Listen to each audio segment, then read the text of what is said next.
إن الحمد لله نحمده ونستعينه ونستغفره ونعوذ بالله من شرور أنفسنا ومن سيئات أعمالنا من يهده الله فلا مضل له ومن يضلل فلا هادي له أشهد أن لا إله إلا الله وحده لا شريك له وأشهد أن محمدا عبده ورسوله اللهم صل على محمد وعلى آل محمد كما صليت على إبراهيم وعلى آل إبراهيم إنك حميد مجيد اللهم بارك على محمد وعلى آل محمد كما باركت على إبراهيم وعلى آل إبراهيم إنك حميد مجيد اللهم انفعنا بما علمتنا وعلمنا ما ينفعنا وزدنا علما اللهم طهر قلوبنا من النفاق وأعمالنا من الرياء وألسنتنا من الكذب وأعيننا من الخيانة فإنك تعلم خائنة الأعين وما تخفي الصدور رب اشرح لي صدري ويسر لي أمري واحلل عقدة من لساني يفقه قولي أعوذ بالله السميع العليم من الشيطان الرجيم من همزه ونفخه ونفسه بسم الله الرحمن الرحيم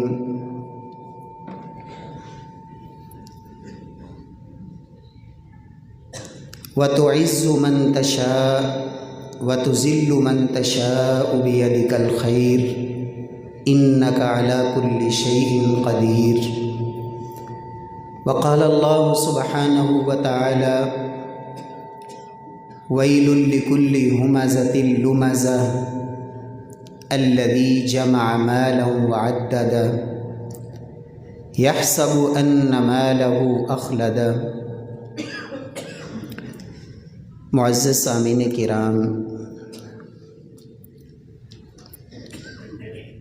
دنیا میں بسنے والا ہر انسان وہ یہ چاہتا ہے کہ مجھے عزت ملے، لوگ میری عزت کریں، لوگ مجھے عزت دیں، اور دنیا کے اندر میں کیسے عزت پا سکتا ہوں، اسی کے لیے انسان فکر مند رہتا ہے۔ کوئی شخص بھی یہ نہیں چاہتا کہ مجھے ذلیل کیا جائے، مجھے رسوا کیا جائے، میری عزت کو اچھالا جائے، لوگوں کی نظروں میں میرا مقام اور میرا وقار وہ گر جائے۔ میرے پیارے بھائیوں اور عزیز بیٹوں، یاد رکھیں کہ عزت اور ذلت یہ میرے اللہ کے اختیار میں ہے۔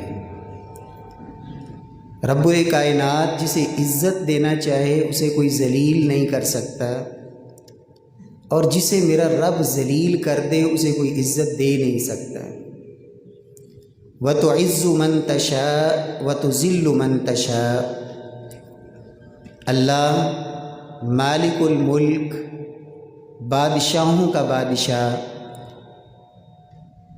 ساری کائنات جس کی محتاج ہے، اس میرے پروردگار کا یہ وصف اور اس کی یہ خوبی ہے کہ عزت ساری کی ساری میرے اللہ کے لیے ہے۔ الا ان العزت للہ جمیعا، لوگوں ساری عزتیں میرے اللہ کے لیے ہیں اور ساری عزتیں میرے رب کے پاس ہیں۔ جسے چاہے اللہ عزت دے اور جسے چاہے وہ پروردگار ذلیل کر دے، اور جسے میرا رب ذلیل کرنا چاہے اسے کوئی عزت دے نہیں سکتا، اور جسے میرا رب عزت دے دنیا ساری بھی اس کے خلاف اکٹھی ہو جائے اس کی عزت پر حرف نہیں آ سکتا۔ نبی کائنات صلی اللہ علیہ وسلم نے ہمیں جو قنوت کی دعا سکھائی وتر کے اندر دعائے قنوت میں ہم یہ پڑھتے ہیں انہ لا یذل من والیت ولا یعز من عادیت، کہ اے اللہ جس سے تو دوستی لگا لے، جسے تو اپنا محبوب بنا لے، جسے تو اپنا دوست بنا لے، یا اللہ اسے کوئی ذلیل نہیں کر سکتا۔ ولا یعز من عادیت، اور اے پروردگار جو تجھ سے دشمنی رکھے تو اے اللہ اسے ذلت سے کوئی بچا نہیں سکتا۔ لیکن آج دنیا کے اندر ایک سوچ یہ بن چکی ہے کہ عزت پانے کے لیے دوسروں کو ذلیل کرنا ضروری ہے۔ میری عزت پھر بنے گی جب میں دوسروں کو ذلیل ہوتا دیکھوں، اور دوسروں کو ذلیل کرنے کے لیے پھر اسے جو مرضی حربہ اختیار کرنا پڑے وہ کرتا ہے۔ کیوں؟ اس لیے کہ اس کی سوچ یہ بن گئی کہ دوسروں کو ذلیل کروں گا تو مجھے عزت ملے گی۔ قرآن مجید میں اللہ سبحانہ و تعالی ایسے لوگوں کے بارے میں فرماتے ہیں وَيْلٌ لِكُلِّ ہُمَزَةٍ لُمَزَةٍ، کہ یہ جو چغلی کرنے والا، غیبت کرنے والا، دوسروں کی برائیوں کی ٹو میں رہنے والا، اور جس کا مشن یہ ہے غیبت، چغلی، فرمایا یہ کام کرتا کیوں ہے؟ الذی جمع مالا وعددا، اس کے اندر دنیا کی ہرس اتنی ہے، دنیا کا لالچ اتنا ہے کہ دنیا کے مال کے حصول کی خاطر یہ اندھا ہو چکا ہے، اور اس مال کو جمع کرنے کے لیے اور اپنے اس مال کی خاطر اور اس ہرس کی خاطر وہ پھر دوسرے جو خیر والے لوگ ہوتے ہیں، جن کے اندر خیر، اچھائی، بھلائی، ان کو یہ دیکھ کے برداشت نہیں کر پاتا، تو پھر یہ کیا کرتا ہے کہ ان کی غیبتیں کرتا ہے، ان کی چغلیاں کرتا ہے۔ اور مقصد کیا ہوتا ہے کہ اس غیبت کے ذریعے، چغلی کے ذریعے میرے عیب پہ پردہ پڑا رہے گا، اور وہ جو عزت والے لوگ ہیں ان کے مقابلے میں مجھے ذلت برداشت نہیں کرنی پڑے گی۔ کیوں؟ تاکہ لوگ ان کو عزت نہ دیں اور لوگوں کی نظروں میں عزت ان کی نہ رہے۔ نتیجہ کیا نکلتا ہے میرے پیارے بھائیوں؟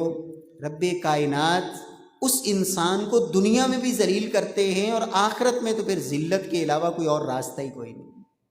اس لیے یہ سوچ اور یہ فکر کہ مجھے دوسروں کو ذلیل کرنا ہے، اسی صورت میں مجھے عزت ملے گی، اور اس کے لیے پھر غیبت کرنا، چغلی کرنا۔ نبی کائنات صلی اللہ علیہ وسلم فرماتے ہیں کہ لوگوں، کائنات کا سب سے بڑا سود، اور آپ سب جانتے ہیں کہ سود بہت بڑا گناہ ہے۔ کتنا بڑا گناہ ہے؟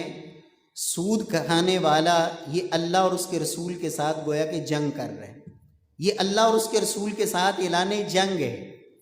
اور ایک درہم سود کا، 1 روپیہ آپ کہہ سکتے ہیں، درہم ربا یأکلہ الرجل وہو یعلم اشد من 36 زنیہ، فرمایا کہ بندہ 1 درہم سود کا کھاتا ہے جبکہ اسے پتہ ہو یہ سود ہے۔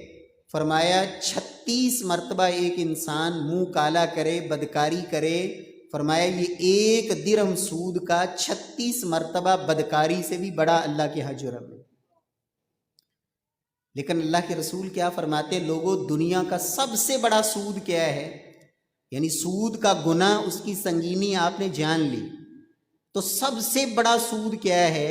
اللہ کے رسول صلی اللہ علیہ وسلم فرماتے ہیں، مسند احمد کی روایت، من ارب الربا الاستطالۃ فی عرض المسلم بغیر حق، کسی مسلمان کی عزت کو پامال کرنے کے لیے اپنی زبان کھولنا، اس کو رسوا اور ذلیل کرنے کے لیے، فرمایا یہ دنیا کا سب سے بڑا سود ہے، اس سے بڑا سود کوئی نہیں۔ گویا کہ جو لوگوں کی عزتوں کو اچھالتا ہے اور لوگوں کے خلاف اپنی زبان کھولتا ہے، فرمایا یہ سب سے بڑا سود ہے۔ ہاں کچھ صورتیں ہیں جس میں اسلام نے اجازت دی ہے، لیکن وہ مستثنا صورتوں کے علاوہ بلا وجہ کسی کی عزت کو اچھالنے کی کوشش کرنا، فرمایا لوگوں یہ سب سے بڑا سود ہے۔ اللہ رب العزت ہم سب کو اسے محفوظ فرمائے۔ اور جو لوگوں کو ذلیل کرنے کی کوشش کرتا ہے، اللہ کے نبی صلی اللہ علیہ وسلم فرماتے ہیں لوگوں اس سے بڑا ہلاک ہونے والا اور انسان کوئی نہیں ہو سکتا۔ اسامہ بن شریک رضی اللہ تعالیٰ عنہ فرماتے ہیں حج کے موقع پہ اللہ کے نبی سے مختلف سوالات ہوئے۔ کوئی کہتا ہے یا رسول اللہ میں نے یہ کام پہلے کر لیا، یہ کام بعد میں کیا ہے۔ ایک ہی دن جو مختلف کام حجاج میں کرنے ہوتے ہیں، رمی کرنی ہوتی ہے، قربانی کرنی ہوتی ہے، اور جو امور ہے، تو یا رسول اللہ میں نے یہ کر لیا، یہ کر لیا، آپ ہر ایک کو کہتے لا حرج لا حرج، کوئی حرج نہیں، کوئی حرج نہیں۔ فرمایا حرج کس پہ ہے جانتے ہو؟ فرمایا اللہ کے نبی صلی اللہ علیہ وسلم نے الا علی رجل اقترض عرض رجل مسلم وهو ظالم فذلك الذي حرج وهلك۔ فرمایا لوگوں اصل حرج، اصل ہلاکت، اصل بربادی اس انسان کے لیے ہے جس نے اپنی زبان کو دوسرے مسلمان کی خلاف کھولا اور مسلمان کو ذلیل کرنے کے لیے اس نے اپنی زبان کا استعمال فرمایا۔ فرمایا اصل ہلاکت اس انسان کے لیے ہے۔ یہ جو حج کے امور میں تقدیم و تاخیر ہے، اس میں ہلاکت اور اس میں بربادی نہیں، اصل بربادی اس انسان کا مقدر ہے۔ اللہ رب العزت ہمیں اس رسوائی اور اس ہلاکت اور ذلت سے اللہ محفوظ فرمائے۔ میرے پیارے بھائیوں، ایک مسلمان کی عزت اللہ کے ہاں یہ کتنی بڑی بات ہے، یہ کتنی بڑی بات ہے۔ نبی صلی اللہ علیہ وسلم کی زندگی کا جو سب سے بڑا مجمع تھا جسے آپ نے خطاب کیا، اس سے بڑے مجمع کو آپ صلی اللہ علیہ وسلم نے کبھی واعظ نہیں کیا۔ کتنا بڑا مجمع! حجۃ الوداع کے موقع پر نبی صلی اللہ علیہ وسلم نے اپنے اس واعظ میں فرمایا تھا لوگو ان دماءکم واموالکم واعراضکم حرام علیکم کحرمت یومکم ھذا فی بلدکم ھذا فی شہرکم ھذا۔ لوگو تمہارے خون، تمہارے مال اور تمہاری عزتیں، فرمایا ان کی اسی طرح حرمت ہے ایک دوسرے کے لیے جس طرح یہ مکہ شہر حرمت والا، یہ رب کا گھر بیت اللہ حرمت والا اور یہ مہینہ حرمت والا، فرمایا اسی طرح دوسرے کا مال، اس پہ ناجائز قبضہ، مال دوسرے کا ہے، تو اس مال کو اخذ کرتا ہے، لیتا ہے کسی بھی طریقے سے، فرمایا یہ حرام ہے۔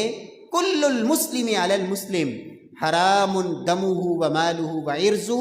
جہاں خون کا ذکر کیا، مال کا ذکر کیا، ساتھ عزت کا ذکر کیا۔ فرمایا لوگوں مال، خون اور عزت ہر مسلمان کی دوسرے مسلمان کے لیے یہ حرمت والی ہے۔ اور اللہ کے نبی صلی اللہ علیہ وسلم کیا فرماتے ہیں کہ مسلمان مسلمان کا بھائی ہے، مسلمان مسلمان کا بھائی ہے۔ لا یظلمہ ولا یحقرہ ولا یخذلہ۔ اللہ کے نبی فرماتے مسلمان اپنے مسلمان بھائی کو نہ تو حقیر جانتا ہے، اور یاد رکھیں غیبت کرنے والا وہ اصل میں دوسرے کو اپنے سے کم تر سمجھ رہا ہوتا ہے، اسی وجہ سے وہ اس کی چغلی غیبت بھی کرتا ہے۔ فرمایا مسلمان اپنے بھائی کو حقیر نہیں جانتا۔ اور سلف کس قدر محتاط کہا کرتے تھے، میں اپنے سے عمر میں بڑے کو دیکھتا ہوں تو کہتا ہوں یہ مجھ سے بہتر ہوگا، جب کسی عمر میں چھوٹے کو دیکھتا ہوں تو میں کہتا ہوں یہ مجھ سے بہتر ہوگا۔ کیوں؟ جو عمر سے بڑا ہے، عمر میں بڑا ہے، اس کے بارے میں یہ سوچتا ہوں کہ اس کی عمر بڑی ہے، اس کی عبادت بھی مجھ سے زیادہ، اس کی نیکیاں بھی مجھ سے زیادہ، اس نے رب کو منانے کے لیے سجدے بھی زیادہ کیے، اس کی عبادات مجھ سے زیادہ ہیں، میری عمر تھوڑی ہے تو میری نیکیاں بھی تھوڑی ہیں، لہٰذا یہ مجھ سے بہتر ہے۔ اور کبھی چھوٹے کو کسی کو دیکھتا تو میں کہتا یہ بھی مجھ سے بہتر ہے۔ کیوں؟ اس لیے کہ اس کی عمر تھوڑی ہے تو اس کے گناہ بھی تھوڑے ہوں گے، میری عمر زیادہ ہے تو میرے گناہ بھی زیادہ ہیں، اس لیے میں کبھی کسی کو جو عمر میں بڑا ہو یا چھوٹا ہو کسی کو اپنے سے حقیر سمجھتا ہی نہیں، ہر ایک کو اپنے سے بہتر سمجھتا ہوں۔ میرے پیارے بھائیوں، نبی کائنات صلی اللہ علیہ وسلم فرماتے مسلمان اپنے مسلمان بھائی کو حقیر نہیں جانتا اور اسے رسوا نہیں کرتا، اور اسے ذلیل اور رسوا کرنے کے لیے دوسرے کافروں کے اسے حوالے نہیں کرتا، دشمن کے سپرد نہیں کرتا، بے یار و مددگار نہیں چھوڑتا، یہ مسلمان ہوتا ہے۔ رب کائنات ہمیں ایک دوسرے کی عزت، احترام اور اسے اللہ رب العزت ہمیں توفیق دے کہ ہم ایک دوسرے کے احترام کو باقی بھی رکھیں اور ایک دوسرے کی عزت کا تحفظ بھی کریں، عزت کو بچانے والے بنیں، نہ کہ دوسروں کی عزتوں کو اچھالنے والے۔ اللہ رب العزت ہم سب کو اس سے محفوظ فرمائے۔ پیارے بھائیوں، نبی صلی اللہ علیہ وسلم کیا فرماتے ہیں کہ مسلمان کا کام کیا ہوتا ہے؟ اپنے مسلمان بھائی کی عزت کا دفاع کرنا۔ ایک تو ہے کہ اس کی غیر موجودگی میں اس کی غیبت کر کے، چغلی کر کے اسے رسواں کرنے کی کوشش کرنا، اور ایک ہوتا ہے کہ کسی کی غیبت ہو رہی ہے، اس کی غیر موجودگی میں اس کی برائیاں کی جا رہی ہیں۔ مسلمان کا کام یہ ہوتا ہے کہ اس اپنے بھائی کی عزت کا دفاع کرتا ہے۔ اس لیے کہ اللہ کے رسول نے فرمایا کہ ہر شخص مومن، کامل مومن ہوتا ہی وہ ہے جو اپنے لیے پسند کرتا ہے، اپنے مسلمان بھائی کے لیے بھی پسند کرے۔ ہم میں سے کون چاہتا ہے کہ میرے عیب لوگوں کے سامنے ظاہر ہو؟ کوئی نہیں چاہتا ہے میری غیبت کی جائے، میری چغلی کی جائے، میرے بارے میں کوئی باتیں کرے، میرے اوپر کسی قسم کی کوئی زیادتی کرے۔ فرمایا جو مومن ہوتا ہے وہ جو اپنے لیے پسند کرتا ہے، اپنے بھائی کے لیے بھی وہی پسند کرتا ہے۔ تو مومن کا کام کیا ہے؟ مسلمان کی عزت کا دفاع کرنا، اور اس کا اجر اللہ نے کتنا رکھا ہے؟ نبی صلی اللہ علیہ وسلم فرماتے ہیں من ذب عن لحم اخیہ فی الغیبہ کان حقا علی اللہ ان یعتقہ من النار۔ فرمایا جو غیر موجودگی میں اپنے مسلمان بھائی کا دفاع کرتا ہے، اس کی عزت پہ حرف آ رہا ہے اور یہ اس کی عزت کو بچانے کے لیے کوشش کرتا ہے، کان حقا علی اللہ ان یعتقہ من النار، میرا اللہ اپنے اوپر لازم کر لیتے ہیں کہ اس شخص کو میرا اللہ ضرور جہنم سے آزاد فرمائیں گے، جہنم سے آزادی مل جائے، اس سے بڑی کیا بات ہے؟ اور جو کسی مسلمان کے بھائی کے بارے میں ایسی بات کہہ دیتا ہے جو اس کے اندر ہے ہی نہیں، ایسا عیب، ایسی اس کے بارے میں تہمت اور ایسا الزام، زبان سے کوئی ایک کلمہ اگر کہہ دیا تو اللہ کے نبی صلی اللہ علیہ وسلم کیا فرماتے ہیں؟ حبسہ اللہ علی جسر جہنم حتی یخرج مما قال، سلسلہ صحیحہ کی حدیث۔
شریک نہیں ہوئے تو سنو، عثمان رضی اللہ تعالیٰ عنہ بدر میں شریک نہیں ہو سکے تھے محمد مصطفیٰ صلی اللہ علیہ وسلم کی بیٹی کی بیماری کی وجہ سے۔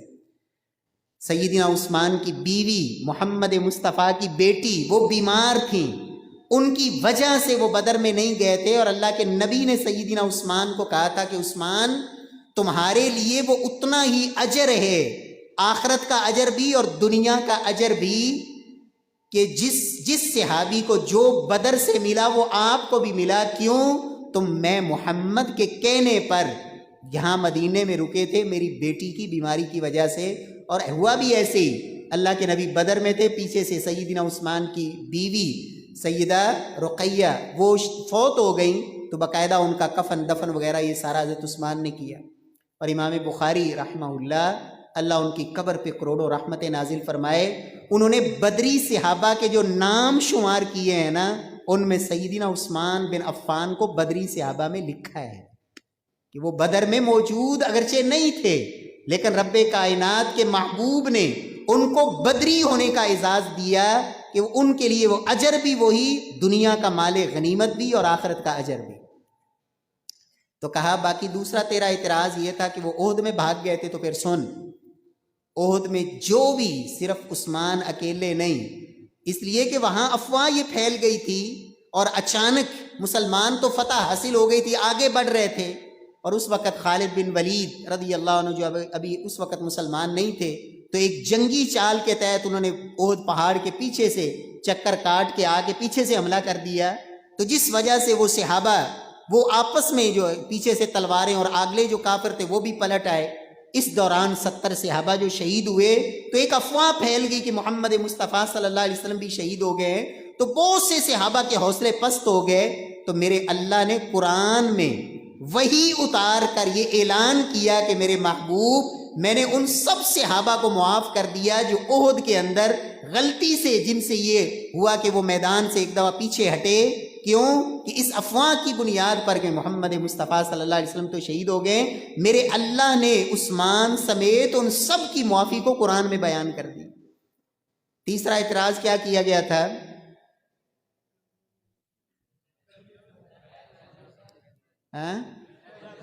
بیت رضوان میں شامل نہیں ہوئے، بیت رضوان میں شامل، تو انہوں نے کہا پھر سنیں کہ بیت رضوان ہوئی ہی حضرت عثمان کی وجہ سے تھی، کہ عثمان رضی اللہ عنہ کو اللہ کے نبی نے بھجوایا تھا مکے سفیر بنا کے، تو وہاں خبر یہ آ گئی کہ مکے والوں نے حضرت عثمان کو شہید کر دیا ہے، تو اللہ کے نبی نے 1400 صحابہ سے جو بیعت لی تھی، وہ اس بات پر بیعت تھی کہ ہم عثمان کے خون کا بدلہ لیے بغیر واپس جائیں گے، جانیں دے دیں گے یا خون کا بدلہ لیں گے۔ اور پھر اس دوران جب سب صحابہ نے بیعت کی، تو اللہ کے نبی نے اپنا ایک ہاتھ نیچے کر کے دوسرا اٹھا کے کہا یہ عثمان کا ہاتھ ہے، عثمان بن عفان جو اللہ اور اس کے رسول کے کام پہ گئے ہیں، میں محمد عثمان کی طرف سے اس ہاتھ پہ بیعت کرتا ہوں۔ میرے پیارے بھائیوں، سیدنا عبداللہ نے یہ تینوں باتیں اسے بتائیں اور پھر کہا اب جا، اب یہ لے کے جاؤ۔ تو بڑا خوش ہو رہا تھا نا کہ ہمارا کام پورا ہو گیا۔ یہ ہے مسلمان کا کام۔ یہ کیا ہے؟ بولے یہ ہوتا ہے مسلمان کا کام کہ اپنے بھائی کی عزت کا دفاع، اپنے بھائی کی عزت کا تحفظ۔ اور پیارے بھائیوں، قرآن مجید میں اللہ سبحانہ و تعالی نے قرآن حکیم میں کیا فرمایا؟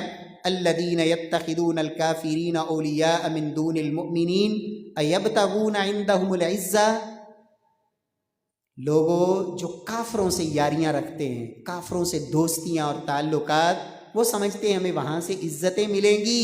یاد رکھو ساری کی ساری عزتیں میرے اللہ کے پاس۔ کس کے پاس ہیں؟ اللہ رب العزت کے پاس۔ اس لیے ایک بندہ مومن کو یہ ایمان اور یقین رکھنا چاہیے کہ عزت میرے رب نے دینی ہے، وہ ضروری نہیں کہ میں دوسروں کو ذلیل کروں تو مجھے عزت ملے گی۔ عزت میرے رب نے دینی ہے تو وہ اسی صورت میں ملے گی جب میں وہ کام کروں جو میرے اللہ کو پسند ہوگا۔ تو جب میرے اللہ نے اور اس کے رسول نے دوسروں کی عزتوں کو پامال کرنا اسے سب سے بڑا کائنات کا سود قرار دیا، تو پھر میں کون ہوتا ہوں؟ ایک طرف سود کا کا معاملہ کرنے والا، اللہ سے جنگ کرنے والا، پھر میرا اللہ مجھے عزت بھی دے گا؟ ایسا نہیں ہو سکتا۔ آئیے، عزت ملے گی کیسے؟ اللہ اکبر! عزت کس چیز میں؟ پیسے میں، دولت میں، عہدے میں؟ کس چیز میں عزت ہے؟ یہ جملہ اس صحابی کا ہے، اس صحابی کا جملہ جس صحابی کو اللہ نے اتنی عزت دی، اتنی عزت دی کہ دنیا کفر یہ کہتی تھی کہ اگر مسلمانوں میں ایک عمر اور پیدا ہو جاتا تو دنیا سے کفر مٹ جاتا۔ وہ عمر بن خطاب رضی اللہ تعالیٰ عنہ کیا کہتے ہیں؟ عزت کس چیز میں ہے؟ اور یہ کب کہا؟ جب غلام سواری پہ سوار ہے اور یہ مہار پکڑے آگے چل رہے ہیں۔ کب؟ جب بیت المقدس کو فتح کیا تھا، بیت المقدس کو فتح کیا، چابیاں لینے اس کی جا رہے ہیں، تو راستے میں دو ہیں، حضرت عمر اور ایک غلام، تو کبھی وہ سوار ہوتے، حضرت عمر پیدل چلتے، کبھی حضرت عمر سوار ہوتے، وہ پیدل چلتا۔ تو جب بیت المقدس کے قریب پہنچے تو پیدل چلنے کی باری حضرت عمر کی تھی اور سوار ہونے کی باری غلام کی تھی۔ تو غلام نے کہا کہ آپ سوار ہو جائیے، آپ امیر المؤمنین ہیں، میں چلتا ہوں، لوگ کیا کہیں گے؟ آگے سے حضرت ابو عبیدہ آئے، اللہ اکبر! تو حضرت عمر رضی اللہ تعالی عنہ کو انہوں نے کہا کہ امیر المؤمنین آپ سوار ہو جائیں، لوگ کھڑے ہیں، ساری دنیا دیکھ رہی ہے، جو لوگ یہاں موجود ہیں وہ کیا کہیں گے؟ عمر رضی اللہ عنہ نے کیا کہا تھا اس وقت؟ آج عزت ڈھونڈنے کے لیے انسان سمجھتا ہے پیسے میں عزت، وہ پیسہ آنا چاہیے، حلال آئے، حرام آئے، جائز آئے، ناجائز آئے، دوسروں کا حق کھا کے آئے، ظلم سے آئے، چوری سے آئے، رشوت سے آئے، ڈکیٹی سے آئے، وراثت پہ قبضے سے آئے، جیسے بھی آئے پیسہ آنا چاہیے، اس لیے کہ عزت ہے ہی اس میں۔ نہیں، عزت اس میں، عزت کس چیز میں؟ سیدنا عمر نے کیا کہا تھا؟ اِنَّا كُنَّا أَذَلَّ قَوْمٍ اِنَّا كُنَّا أَذَلَّ قَوْمٍ فَأَعَزَّنَا اللَّهُ بِالْإِسْلَامِ۔ لوگوں ہم دنیا میں، اور سیدنا ابو عبیدہ کو کہا کہ ہم دنیا میں ذلیل ترین لوگ تھے، اللہ نے ہمیں عزت دی بالاسلام۔ کس کے ذریعے؟ اسلام کے ذریعے۔ فَمَهْمَا نَطْلُبُ الْعِزَّ بِغَيْرِ مَا أَعَزَّنَا اللَّهُ أَذَلَّنَا اللَّهُ۔ اور دنیا کے مسلمانوں سن لو، جب بھی مسلمان عزت ڈھونڈنے لگیں گے اسلام سے ہٹ کر، اسلام کو چھوڑ کر، اللہ کے دین کو پس پشت ڈال کر، اور یہ سمجھیں گے کہ ہم عزت پا لیں گے، فرمایا اذلنا اللہ، اللہ دوبارہ ذلیل کر دے گا۔ اور آج ایسے ہی ہے، آج ایسے ہی ہے میرے پیارے بھائیوں۔ عزت اسلام کے اندر، عزت اللہ کے دین کے اندر، اس سے بڑی عزت کوئی نہیں۔ عقیدہ توحید کو اپنائیے، اللہ کے دین کو سینے سے لگائیے، اسلام کو اپنی زندگی کے اندر اتاریے، میرا اللہ عزتیں دے گا، اس لیے کہ ساری عزتیں میرے اللہ کے پاس ہیں، ساری عزتیں میرے اللہ کے پاس ہیں۔ اللہ اکبر! دوسری بات جس سے عزت ملتی ہے، اللہ اکبر، کس سے عزت ملتی ہے؟ اللہ کے قرآن کو پڑھنے سے، اللہ کے قرآن کو یاد کرنے سے، اللہ کے قرآن کے مطابق عمل کرنے سے، اللہ کے قرآن کے مطابق اپنی زندگی ڈھالنے سے۔ قرآن کے ذریعے اللہ عزت دیتے ہیں، اور کیسی عزت؟ محمد مصطفیٰ صلی اللہ علیہ وسلم نے کہا تھا ان اللہ یرفع بہذا الکتاب اقواما ویضع بہ آخرین۔ لوگوں، اس قرآن کے ذریعے اللہ عزتیں دیتا ہے۔ جو سمجھتا ہے کہ میں قرآن پڑھوں یا نہ پڑھوں، قرآن کو سمجھوں یا نہ سمجھوں، قرآن کے مطابق اپنی زندگی کو بناؤں یا نہ بناؤں، عزت مل جائے گی۔ فرمایا قرآن کو چھوڑ دیا تو پھر عزت نہیں مل سکتی، پھر ذلت اور رسوائی تو مل سکتی ہے۔ اور قرآن پڑھنے والوں کو محمد مصطفیٰ نے اپنی زندگی میں عزتیں دی، قرآن والوں کو، اللہ اکبر، جن کا قرآن سے تعلق تھا۔ ایک بچہ، عمر کتنی ہے؟ 6 یا 7 سال، اور کہاں کھڑا ہے؟ اس مصلی پہ کھڑا ہے، اللہ اکبر، جس مصلی پہ کھڑے ہونے والے کو امام کہا جاتا ہے، لیڈر کہا جاتا ہے، نمونہ اور قدوہ کہا جاتا ہے۔ فرمایا نماز وہ پڑھائے گا جسے قرآن زیادہ یاد ہو۔ تو بزرگ پیچھے کھڑے ہیں سفید داڑھیوں والے، جن میں باپ بھی موجود ہے، اور 6 یا 7 سال کا بچہ وہ مصلی پہ کھڑا ہے۔ یہ عزت ملی کس وجہ سے؟ بولیں، قرآن کی وجہ سے۔ نبی صلی اللہ علیہ وسلم کی زندگی میں ایک صحابی فوت ہو گئے۔ اللہ کے نبی صلی اللہ علیہ وسلم نے، اللہ اکبر، اس کا جنازہ پڑھا، رو رو کے جنازہ پڑھایا، اور محمد مصطفیٰ صلی اللہ علیہ وسلم نے کیا کہا؟ رحمک اللہ ان کنت لأواہا کان طلاء للقرآن. یہ اللہ کے سامنے گریہ زاری کرنے والا اور بہت قرآن پڑھنے والا تھا، یہ خوب قرآن پڑھنے والا تھا. اللہ ہمیں قرآن سے تعلق مضبوط کرنے کی توفیق نصیب فرمائے، اور اس قرآن کے ذریعے اللہ ہمیں عزت نصیب فرمائے. پیارے بھائیوں، یاد رکھیں، میرے بہت سے بزرگ بیٹھے ہوں گے، نوجوان آئے ہوں گے جو ساری زندگی، اللہ اکبر، 30-40 سال 50-60 سال عمر بیت گئی، قرآن ناظرہ بھی نہیں آتا، قرآن اوپر دیکھ کے پڑھنا نہیں آتا، اور پھر بڑا دھوکہ کہ جی نہیں آتا تو آپ انگلیاں پھیرتے رہیں، صرف بسم اللہ پڑھ کے تو آپ کو پھر بھی اجر مل جائے گا. اس دھوکے کے علاوہ یہ کچھ نہیں. لہٰذا قرآن پڑھیے، اللہ عزت دے گا قرآن کے ذریعے عزت. قرآن ناظرہ پڑھا ہے، اس کا ترجمہ پڑھیں، اس کی تفسیر پڑھیں، اس کے معانی کو سمجھیں، مفہوم کو سمجھیں. اللہ اکبر، معمول بنائیے. اللہ عزتیں دیتا ہے. ابن ابزہ مکے کے گورنر بنے کس وجہ سے؟ قرآن کی وجہ سے. کس وجہ سے؟ قرآن کی وجہ سے. غلام سیدنا عمر رضی اللہ تعالیٰ عنہ نے ایک صحابی کو مکے کا گورنر بنایا تھا. تو حضرت عمر مدینے سے مکے جا رہے ہیں، اور وہ گورنر جو ہے وہ راستے میں ان سے ملاقات ہو گئی. تو پوچھا کہ آپ کدھر؟ کہا مدینے جا رہا ہوں. کہا وہاں مکے میں کس کو ذمہ داری دے کے آ رہے ہو؟ کہا ابن ابزہ کو. کون ابن ابزہ؟ میں تو جانتا ہی نہیں. کہا ابن ابزہ وہ ہے مولا من موالینا، ہمارے غلاموں میں سے غلام ہے، غلاموں میں سے ایک غلام. کہا مکے کی گورنری اور ایک غلام کو؟ کہا امیر المؤمنین اس میں 2 خوبیاں ہیں، قارئ للقرآن وعالم بالفرائض. ایک تو قرآن کا قاری ہے، دوسرا وراثت کے مسائل کا ماہر ہے. یہ 2 خوبیاں ہیں. تو حضرت عمر رضی اللہ تعالیٰ نے اس موقع پہ کہا میں نے اللہ کے نبی سے سنا تھا اللہ قرآن کی وجہ سے کچھ لوگوں کو عزت دیتے ہیں، اور قرآن کو چھوڑنے کی وجہ سے اللہ لوگوں کو ذلیل کر دیتے ہیں. اللہ ہمیں قرآن کے ذریعے عزت پانے کی توفیق بخشے، اور قرآن سے اللہ ہمیں عزت نصیب فرمائے. پھر کیسی عزت ملتی ہے؟ اللہ اکبر. آج لوگ دنیا کے پیچھے قرآن چھوڑ دیتے ہیں. کیوں؟ یہاں تو دنیا نہیں ہے. اور واقعی اگر دنیا چاہیے نا، صرف دنیا، تو پھر یہ راستہ دنیا پانے کا نہیں ہے. یہاں اللہ عزت دے گا ضرور دین کی وجہ سے، لیکن کہیں کہ مال، پیسہ، دولت، یہ چیزیں، پھر وہ راستہ اور ہے. اللہ اکبر. تو اللہ رب العزت قرآن کے ذریعے کیسی عزتیں دیتا ہے. ایک قرآن پڑھنے والا بیت اللہ میں بیٹھا قرآن پڑھ رہا ہے. کہاں بیٹھا ہے؟ بولے. اللہ ہم سب کو بیت اللہ کی حاضری نصیب فرمائے. اللہ آپ سب کو بھی مکہ اور مدینہ، اللہ مسجد نبوی اور بیت اللہ کی اللہ زیارتیں نصیب فرمائے. اللہ اکبر. کہاں بیٹھے قرآن پڑھ رہے ہیں؟ بولیں.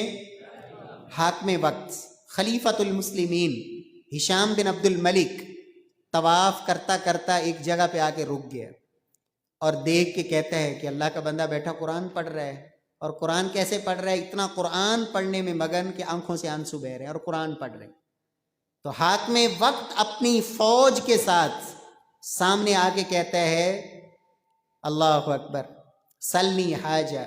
وہ قرآن پڑھنے والے، مانگیے جو مانگنا ہے، مانگیے جو، بولیں، مانگیے جو مانگنا ہے. تو انہوں نے توجہ ہی نہیں کی، اپنے قرآن میں پڑھنے میں مگن. اس نے پھر کہا، نظر اٹھائی، دیکھا خلیفۃ المسلمین ہشام بن عبد الملک. کہا دنیا مانگوں یا آخرت مانگوں؟ کیا مانگوں؟ کیا دو گے؟ دنیا مانگوں یا آخرت مانگوں؟ بلکہ اس سے پہلے انہوں نے کہا اللہ کے گھر بیت اللہ میں بیٹھا ہوں اور آپ سے مانگوں مجھے شرم آتی ہے. بیٹھا اللہ کے گھر میں ہوں، مانگوں آپ سے حیا آتی ہے. خلیفہ تھا، حاکم وقت تھا، اس بات میں اپنی حد کی عزت محسوس کی. باہر چل کے بیت اللہ سے باہر جا کے انتظار کر رہا ہے. کس کا؟ قرآن پڑھنے والا. قرآن پڑھنے والا بیت اللہ میں قرآن پڑھ رہا ہے، اور حاکم وقت اپنی سپاہ کے ساتھ بیت اللہ سے باہر کھڑا اس کا انتظار کر رہا ہے کہ کب یہ قرآن کی تلاوت ختم کر کے بیت اللہ سے باہر آئیں. اپنی مرضی سے قرآن کی تلاوت مکمل کی، باہر نکلے تو پھر سامنے آ گیا اور آ کے کیا کہتا ہے؟ الآن خرجت من بیت اللہ.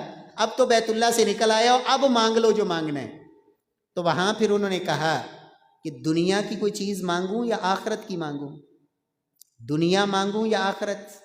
تو ہشام کہتا ہے کہ میں تو دنیا ہی دے سکتا ہوں، آخرت کا تو میں مالک ہی نہیں۔ تو کیا کہا، ما سألت الدنیا من یملکها فکیف اسألها من لا یملکها، دنیا کا حریص بن کے، لالچی بن کے، دنیا کا پجاری بن کے، اور پیسے اور درم و دینار کی پوجا کرتے ہوئے یہ تصور اور سوچ سے تو میں نے دنیا اس ذات سے بھی نہیں مانگی جو ساری کائنات کا مالک ہے، تجھ سے دنیا کیسے مانگوں؟ اللہ اکبر، یہ ہے قرآن کے قاری کی شان، قرآن پڑھنے والوں کی عزت۔ دنیا ہاتھ جوڑ کے پیچھے بھاگتی ہے، دنیا اللہ پیچھے لگا دیتے ہیں، لیکن شرط یہ ہے کہ مشن کے اندر سچا اور کھرا ہو، دو نمبری نہیں، ڈگمگاتا نہیں، تذبذب نہیں کہ پتہ نہیں کیا بنے گا، پتہ نہیں کیا بنے گا۔ اور میرے پیارے بھائی، اس سے بڑی عزت کیا ہے؟ اس سے بڑی عزت کیا ہے؟ اللہ ہم سب کو یہ عزت نصیب فرمائے۔ تیسری چیز جس سے عزت ملتی ہے وہ ہے اپنے اندر میں جو ہے نا اس کو مار دینا۔ میں بڑی شے ہوں، میں فلاں، مجھے یہ کہا گیا، مجھے، میرے بارے میں کون ہوتا ہے میں؟ یہ جو میں ہے نا، جس کے اندر یہ ہو، دنیا میں عزت نہیں پاتا، ذلیل ہی ہوتا ہے۔ اور عزت کس کے لیے ہے؟ اللہ کے نبی نے قسم اٹھا کے فرمایا، اور اللہ کے نبی قسم نہ بھی اٹھائیں تو بات سچی ہوتی ہے یا نہیں؟ بولیں۔ لیکن اللہ کے نبی اگر قسم اٹھا دیں، فرمایا لوگوں میں اللہ کی قسم اٹھا کے کہتا ہوں، ما تواضع احد للہ الا رفع اللہ، جو اللہ کے لیے جھک جاتا ہے، تواضع اختیار کر لیتا ہے، اللہ اس کی عزت کے اندر اضافہ کرتے ہیں۔ اللہ اس کی عزت کے اندر کیا کرتے ہیں؟ اضافہ، تواضع، عاجزی۔ اللہ رب العزت ہمارے اندر تواضع پیدا فرمائے۔ اپنے آپ کو، میں نے جس طرح پہلے بھی عرض کیا، کبھی بھی کسی سے برتر نہ سمجھے، میں بہتر ہوں، میں افضل ہوں، میں اعلیٰ ہوں، نہیں، اپنے اندر تواضع، عاجزی۔ اور یہ تواضع میرے اللہ کو بڑی پسند ہے۔ جنہوں نے تواضع اختیار کی، اللہ نے کیسی عزتیں دیں۔ عمر بن عبدالعزیز رحمہ اللہ، رات کا وقت ہے، مجلس اپنے خاص چند رفقا کے ساتھ بیٹھے ہیں، اللہ اکبر، اچانک دیوا بجھ گیا، اچانک دیوا بجھ گیا۔ اس دور میں بتی، دیوا اٹھے خود اور جا کے اس کے اندر جو تیل کم ہو گیا تھا یا جو بھی تھا اسے درست کیا، جلا کے دوبارہ آ کے اپنی جگہ پہ بیٹھ گئے۔ تو سب نے کہا امیر المؤمنین، مسلمانوں کے خلیفہ، امیر المؤمنین، آپ یہ کام کسی غلام کو کہہ دیتے، نوکر کو کہہ دیتے، خادم کو کہہ دیتے۔ تو عمر بن عبدالعزیز نے پتہ کیا جملہ بولا؟ فرماتے ہیں قمت وانا عمر وجلست وانا عمر، فرماتے ہیں میں جب یہ چراغ صحیح میں نے نہیں کیا تھا، میں پھر بھی عمر بن عبدالعزیز اور مسلمانوں کا خلیفہ تھا۔ جب میں چراغ صحیح کرنے کے لیے اٹھ کے گیا اور اسے درست کیا، میں پھر بھی عمر بن عبدالعزیز۔ میں اب آ کے بیٹھا ہوں، میں پھر بھی عمر بن عبدالعزیز۔ وہ جو خادم اور غلام ہے نا، وہ بھی انسان ہے، اس نے سارا دن خدمت کی ہے، ابھی بیچارہ سویا ہے، اگر اسے دوبارہ اٹھاتا اسے تکلیف ہوتی۔ میں پہلے بھی عمر بن عبدالعزیز تھا، میں اب بھی عمر بن عبدالعزیز ہوں، میری عزت میں کوئی کمی۔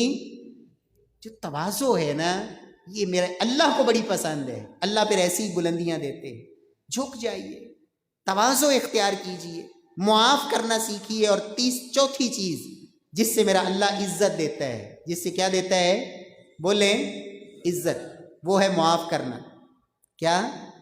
بولیں، معاف کرنا۔ میں اور آپ چاہتے ہیں نا میرا اللہ مجھے اور آپ کو معاف کرے، دعا پڑھتے ہیں نا، اللہم انک عفو تحب العفو فاعف عنی، اے اللہ تو معافی کر دینے والا، معافی کو پسند کرنے والا، یا اللہ مجھے معاف کر دے۔ میں اور آپ تو چاہیں دن بھی گناہ کرنے والے، رات بھی گناہ کرنے والے، رات کی تاریکیوں میں بھی گناہ کرنے والے، پتہ نہیں ایک ایک دن کے اندر کتنی رب کی معصیتیں کرنے والے، ہم تو چاہتے ہیں کہ میرا اللہ ہمیں معاف کر دے۔ اور جس بیچارے کسی سے اگر غلطی ہو ہی گئی ہے تو میں اور آپ اسے معاف کرنے کے لیے تیار نہ ہوں کہ نہیں اب معافی نہیں، معاف نہیں کرنا۔ میرے پیارے بھائیوں، اللہ کے نبی نے یہ بات بھی قسم اٹھا کے بیان فرمائی، لوگوں ما زاد اللہ عبدا بعفو الا عزا، لوگوں میں قسم اٹھاتا ہوں جو بندہ اللہ کے لیے کسی کو معاف کر دیتا ہے میرا اللہ اس کی عزت میں اضافہ کرتے ہیں. تو معاف کرنا سیکھیے. کتنے ایسے نوجوان ہوں گے سگے بھائی سے ناراض، گھر کے اندر ماں باپ سے ناراض، کتنے ایسے ہمسایوں سے، کتنے ایسے رشتہ داروں سے قطع تعلقیاں. میرے پیارے بھائی معاف کیجئے، میرا اللہ عزت بڑھائے گا. اور بدلہ لینا، انتقام لینا، جلتے رہیں گے اس انتقام کی آگ میں لیکن پلے کچھ پڑے گا نہیں. تو انتقام کی بجائے معاف کرنا. اور کیسے معاف کرنا؟ اللہ اکبر. آئیے میں آپ کو بتاتا ہوں. اس امت کے اللہ کے نبی کے بعد سب سے افضل انسان کون ہے؟ بولیں. بولتے نہیں. ابو بکر صدیق رضی اللہ تعالی. ان سے بڑا کوئی پاک باز اور سچا ہو سکتا ہے؟ بولیں. نہیں ہو سکتا. اللہ کے نبی کی بیویوں سے بڑھ کر اس کائنات کی معزز اور قابل احترام کوئی شخصیات اور ہستیاں ہو سکتی ہیں؟ امہات المؤمنین میں بھی، اور وہ ام المؤمنین جسے عائشہ کہا جاتا ہے رضی اللہ تعالیٰ عنہ، صدیقہ کائنات، ان سے بڑی کوئی ہستی ہے خواتین کے اندر؟ اللہ اکبر. اللہ رب العزت نے ہر ایک کو الگ الگ شانیں دی. سیدہ خدیجہ ان کی اپنی شانیں، سیدہ عائشہ، باقی اللہ کے نبی کی بیٹی سیدہ فاطمہ اس کی اپنی ایک الگ شان جو اللہ نے ان کو عطا کی. سیدۃ نساء اہل الجنہ. آپ اندازہ لگائیں ابو بکر کے اوپر زیادتی ہوئی. کیا زیادتی ہوئی؟ کہ بیٹی پہ تہمت لگی. کس پہ تہمت لگی؟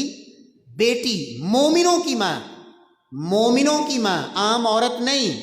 اور تہمت لگانے والوں میں وہ بھی شامل ہے جس کو خرچہ ابو بکر صدیق دیتے ہیں، جس کے اخراجات ابو بکر صدیق برداشت کرتے ہیں، وہ بھی شامل. اور پھر میرے اللہ نے جب ان کی برات اتاری سیدہ عائشہ کی تو ابو بکر صدیق کہتے ہیں اللہ کی قسم اب مستہ کے اوپر نہ تو خرچ کروں گا نہ اس کی ذمہ داری اٹھاؤں گا. بس آج کے بعد ناراضگی، یاد رکھیں ناراضگی بنتی تھی یا نہیں؟ بولیں. اور میرے اور آپ کے اوپر کوئی جتنی مرضی زیادتی کر لے، اس سے بڑی زیادتی ہو سکتی ہے؟ جو سیدہ عائشہ کے اوپر تہمت لگی، ابو بکر کی بیٹی کے اوپر تہمت لگی. اللہ اکبر. تو سیدنا ابو بکر جب قرآن کی آیت سنی نا، میرے اللہ نے کہا جن کو اللہ نے فضل مال دیا ہے اور وسعت والے ہیں اور صاحب فضل لوگ ہیں نا، ان کو معاف کر دینا چاہیے. کیا کرنا چاہیے؟ تو ابو بکر کہتے ہیں میں نے اللہ کے لیے مستہ کو معاف کر دیا. اور آج بھی دوبارہ اسی طرح جس طرح پہلے ابو بکر خرچ کرتا تھا، ذرہ برابر بھی دل میں میل رکھی، اور میں وہ اسی طرح یہ ہے معاف کرنا. میرے اور آپ کے اوپر کسی نے کتنا کو بڑا ظلم کر لیا ہوگا جو میں اور آپ معافی دینے کے لیے تیار نہیں، معاف کرنے کے لیے تیار نہیں. تو نہ کریں، نہ کریں. کیا ہوگا؟ جس کو معاف نہیں کر رہے، عزت تو میرے رب نے دینی ہے نا، اللہ اس کی عزت اور بڑھا دے گا، تو پھر آپ کیا کر لیں گے؟ میرے پیارے بھائی معاف کیجیے. اور اللہ کے نبی نے کن کو معاف کیا؟ جب مکہ فتح ہوا نا تو آپ نے 4 لوگوں کے نام لے کر کہا تھا اگر یہ بیت اللہ کے اندر غلاف کعبہ سے بھی چمٹے ہوئے ہوں تو ان کی گردنیں اڑا دینی. 4 لوگ، ان کی گردنیں اڑا دینی ہیں. اور ان میں ایک وہ بھی تھا جو ابو جہل کا بیٹا تھا جسے اکرمہ کہتے ہیں. اللہ اکبر. آپ نے کہا اگر یہ غلاف کعبہ کے اندر بھی چھپے ہوئے ہوں نا تو گردنیں اڑا دینی. اکرمہ بھاگ گئے، نکل گئے. ان کی بیوی اللہ کے نبی کے پاس آئی اور کہا یا رسول اللہ اگر اکرمہ تائب ہو کر آ جائے تو آپ معاف کر دیں گے؟ آپ نے کہا کر دوں. آپ نے کہا معاف ہے؟ بولیں. بیٹا کس کا ہے؟ ابو جہل کا. کہا معاف کر دوں گا. یہ پیچھا کیا انہوں نے، یمن کے بارڈر سے اپنے خامد کو پہنچی اور وہاں ادھر سیدنا اکرمہ کو بھی اللہ نے سوچ دے دی. جب کشتی بھنور میں پھنسی تو کشتی والوں نے کہا اب یہاں نجات وہ دے سکتا ہے جو آسمانوں میں، اور کوئی یہاں کام آنے والا. کافر بھی سمجھتے تھے کہ ڈوبیاں بیریاں کون تاردا ہے؟ بولو. مسلمان آدھا بہاول حق بیڑا دھک. کیوں بھائی؟ جی 100 سال پرانی ڈوبی کشتی تار دیتی. تو کافر مشرک وہ بھی سمجھتے تھے کہ ڈوبی ہوئی بیڑی اور یہ کشتیاں کون تار سکتا ہے؟ ایک اللہ. تو حضرت اکرمہ کہتے ہیں میں نے سوچا یہی تو محمد کی دعوت ہے، یہی تو وہ کہتا ہے آج تک. تو اگر وہی نجات یہاں دے سکتا ہے تو پھر خشکی میں بھی نجات وہی دے سکتا ہے. ادھر ان کی سوچ بدلی، ادھر بیوی بھی پہنچ گئی، کہا آ جاؤ میں آپ کے لیے امان لے کے آئی ہوں۔ اکرمہ اللہ کے نبی کی مجلس میں آئے تو محمد مصطفیٰ نے اسے بھی معاف کر دیا، اور میں اور آپ کہیں گی معاف نہیں کرنا ہے، تو پھر عزت ملے گی۔ عزت کس چیز میں ہے؟ معاف کرنے، عزم کریں۔ اور اللہ کے نبی سے ایک صحابی نے پوچھا تھا، یا رسول اللہ میرا غلام، غلام پتہ ہے کس کو کہتے ہیں؟ جس کو پیسے دے کے خرید لیا ہو، پیسے دے کے خریدا ہوا غلام، یا رسول اللہ ایک دن میں اس کی کتنی غلطیوں سے درگزر کروں، کتنی غلطیوں سے درگزر کروں؟ آپ نے کیا کہا؟ فی کل یوم 70 مرہ، روزانہ 70 دفعہ اگر تمہارا وہ پیسوں سے خریدا ہوا غلام وہ غلط کرے 70 دفعہ ایک دن میں، تو پھر بھی درگزر کرنا، پھر بھی معاف کرنا۔ اور میں اور آپ معمولی سی غلطی کو معاف کرنے کے لیے اگر تیار نہ ہوں تو میرے پیارے بھائیوں پہ رب سے معافی کی امید بھی مت رکھیں، اس لیے کہ رب کا نظام ہے۔ آپ احادیث پہ غور کریں، میں بات لمبی نہیں کرنا چاہتا، اگر یہ موضوع یہ ایک الگ ہے۔ اللہ کے نبی نے کہا رحم کرو اللہ رحم کرے گا، نرمی کرو اللہ نرمی کرے گا، معاف کرو اللہ معاف کرے گا، پردے ڈالو اللہ تمہارے عیبوں پہ پردے ڈالے گا، آسانی پیدا کرو اللہ تمہارے لیے آسانی پیدا کرے گا، لوگوں کی تکلیفوں کو دور کرو اللہ تمہاری تکلیفوں کو دور کرے گا۔ اور امام ابن قیم نے بھی بات لکھ دی، وہ بندہ مومن مسلمان جو چاہتا ہے کہ میرا رب میرے ساتھ یہ سلوک کرے، اللہ کے بندوں سے تو وہی سلوک شروع کر دے، تیرا رب بھی تیرے ساتھ وہی کرے گا۔ جو چاہتا ہے نا کہ میرا اللہ میرے ساتھ یہ کرے، تو بھی اللہ کے بندوں کے ساتھ وہی کر، میرا رب بھی تیرے ساتھ وہی کرے گا۔ اور وہ شخص بنی اسرائیل کا جس کا کام کیا تھا؟ کوئی نیکی نہیں۔ ایک نیکی کیا ہے؟ بیٹوں سے کہتا جو قرض لے جاتے ہیں نا، تنگ دست ہوں تو مہلت دے دینا، پھر بھی نہ دے سکے تو معاف کر دینا، بس یہی نیکی۔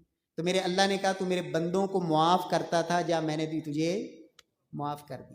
اللہ ہم سب کو توفیق دے تو معاف کرنے کا ڈھنگ سیکھیں، معاف کرنے کا ڈھنگ سیکھیں۔ کتنی چیزیں ہوگی جس سے اللہ عزت دیتے ہیں؟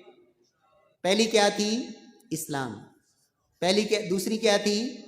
قرآن، اور تیسری جھک جانا۔ وہ کدی ویکھیا جے جڑے سنوبر دے درخت تے وہ ایک تنے تے لمبے، کدی انہاں نال مالٹے لگے ویکھے جے؟ سیب لٹکے ہون، کیوں بھائی؟ وہ پھل کس کو لگتا ہے؟ جو جھکے ہوئے ہوتے ہیں، جو اکڑے ہوئے ہوتے ہیں، ان کو پھل بھی لگتا۔ تواضع، عاجزی میرے اللہ کو بڑی پسند ہے۔ اور چوتھی کیا چیز تھی؟ معاف کرنا، اس سے اللہ عزت دیتا ہے۔ پانچویں چیز جس سے اللہ عزت دیتا ہے وہ ہے رات کی تہجد کی نماز۔ کون سی نماز؟ بول لیں، تہجد کی نماز۔ اور یہ کیسی نماز ہے؟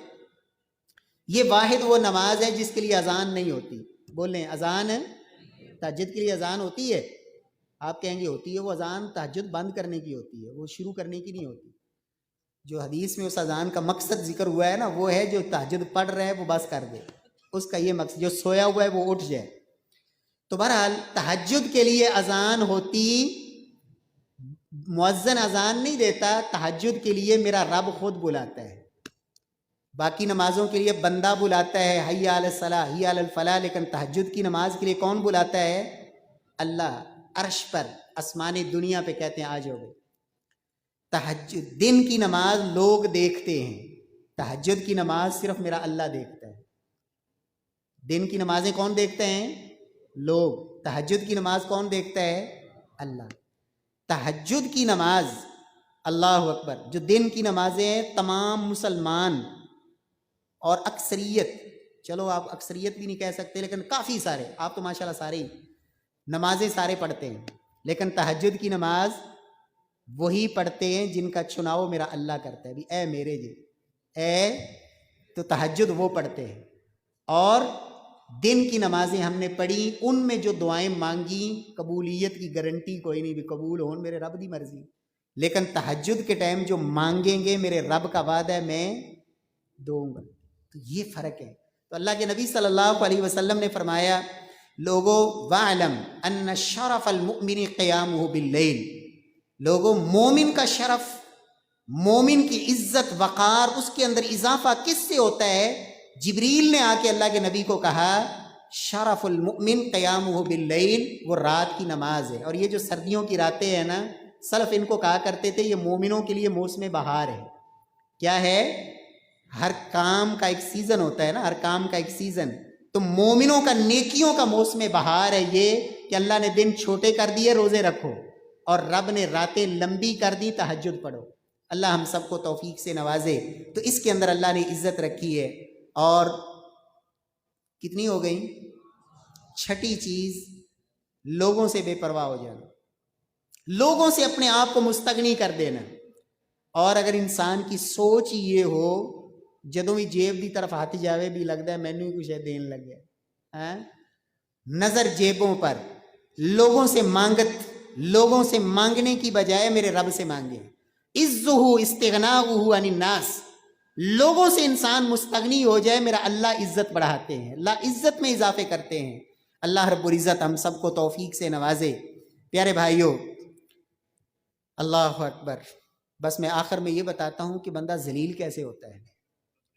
بندہ ذلیل کیسے ہوتا ہے؟ پہلی چیز، جو اللہ کے نبی کی سنت سے اعراض کرتا ہے نا، وہ کبھی عزت نہیں پاتا۔ اللہ کے رسول نے کہا جعل الذل والصغار علی من خالف امری، جو میرے طریقے کی مخالفت کرتا ہے، وہ نماز میں ہو، وہ نکاح اور شادی میں ہو، وہ کاروبار اور تجارت میں ہو، وہ وراثت کی تقسیم میں ہو، وہ دن کی اوقات میں یا راتوں کی گھڑیوں میں جو اللہ کے نبی کی مخالفت کرتا ہے، فرمایا جعل الذل والصغار علی من خالف امری، ذلت میرے اللہ نے اس کے مقدر میں لکھ چھوڑی ہے جو محمد مصطفیٰ کی حکم عدولی کرتا ہے۔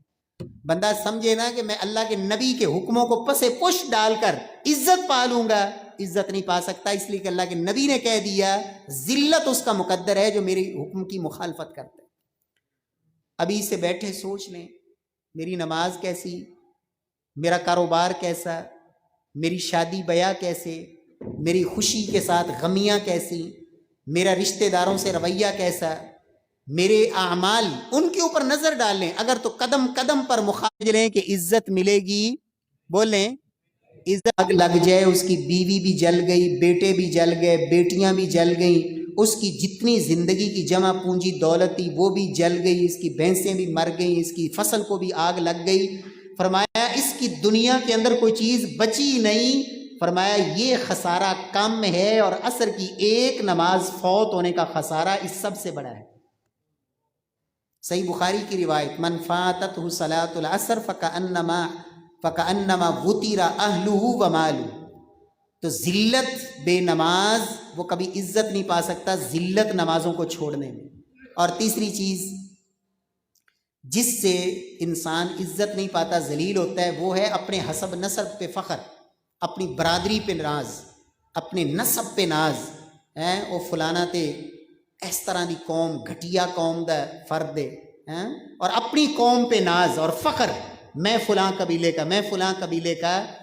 یہ جس کے اندر یہ چیز آ جائے، اللہ کے نبی نے فرمایا اللہ اس کو اس کیڑے سے بھی بدتر کر دیتے ہیں جو پیدا ہی گندگی میں ہوتا ہے اور ناک کے ذریعے گندگی کو ہی آگے دھکیلتا ہے۔ فرمایا یہ حسب و نسب پہ فخر کرنے والا اللہ کے ہاں اس کیڑے سے بھی ذلیل ہو جاتا ہے۔ اللہ ہم سب کو اس ذلت سے بھی محفوظ فرمائے۔ اللہ اکبر۔ تو رب کائنات سے دعا ہے کہ اللہ رب العزت ہم نے جو سنا سمجھا، اللہ ہمیں اس پہ عمل کی توفیق نصیب فرمائے۔ میں پھر دہرا دیتا ہوں، سب سے پہلا سبق یہ تھا کہ عزتیں ساری کس کے پاس ہیں؟ اللہ کے پاس۔ جس کو میرا اللہ عزت دینا چاہے اسے کوئی ذلیل کر سکتا، اور جسے میرا اللہ ذلیل کر دے اسے کوئی عزت دے سکتا۔ عزت اور ذلت کس کے پاس ہے؟ اللہ کے پاس۔ اور یہ ہم ہر نماز جب وتر ادا کرتے ہیں اس میں یہ پڑھتے ہیں دعا، انہ لا یذل من والیت ولا یعز من عادیت۔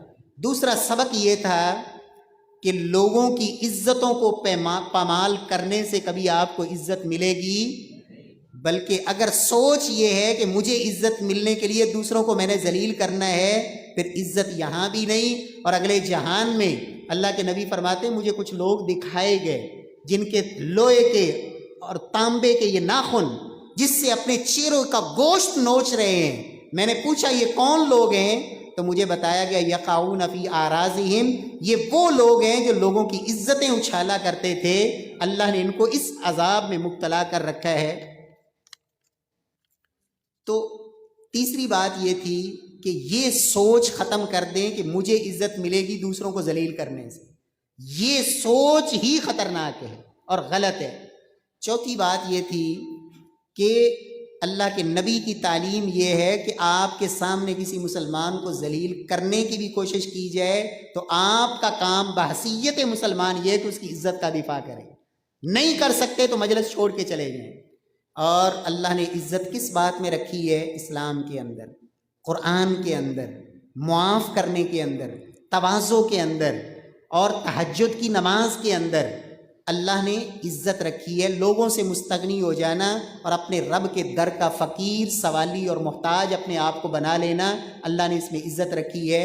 سنت کا تارک اور اللہ کے نبی کے حکموں کی مخالفت کرنے والا وہ کبھی عزت نہیں پاتا، اسی طرح بے نماز وہ بھی کبھی عزت نہیں پاتا، یہاں دنیا میں بھی ذلت اور رب کی بارگاہ میں تو اس سے بڑی کیا ذلت ہے کہ فرعون اور قارون کے ساتھ کھڑا کیا جائے گا۔ اور آخری بات یہ تھی کہ حسب و نسب پر فخر اور ناز یہ بھی ذلت اور رسوائی کا باعث ہے۔ اللہ کے ہاں عزت اس دل کی صفائی، طہارت اور پاکیزگی پر ہے۔ اللہ ہمارے دلوں کو صاف کرے، دلوں میں اپنی محبت پیدا فرمائے، دلوں میں اپنا خوف اور ڈر پیدا فرمائے۔ اللہ ہمارے اخلاق کو بہتر کر دے، اللہ ہمارے اخلاق کو بہترین بنا دے، اور اللہ ہمارے اندر تواضع پیدا فرما دے۔ اللہ ہمیں معاف کرنے والا بنا دے، معافی کو اللہ پسند کرتا ہے۔ اللہ ہم سب کو بھی معاف فرما دے۔ وَأَقُولُ قَوْلِي هَذَا وَآخِرُ دَعْوَانَا أَنِ الْحَمْدُ لِلَّهِ رَبِّ الْعَالَمِينَ۔ یہ آپ کے علم میں ہے، انشاءاللہ کل